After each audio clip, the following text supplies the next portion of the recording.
Hello, in this video I'm going to show you how you can pair your DOQAUS Care 1 headphones with your Windows PC or laptop.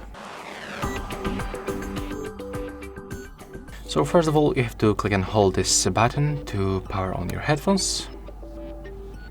This indicator will turn on, and right now they are in the pairing mode automatically, so all we have to do is just to open this system settings, go to the Bluetooth and devices, then click to add device and select your Bluetooth headphones. I mean the Bluetooth connection. Right now just wait until they pops on the list.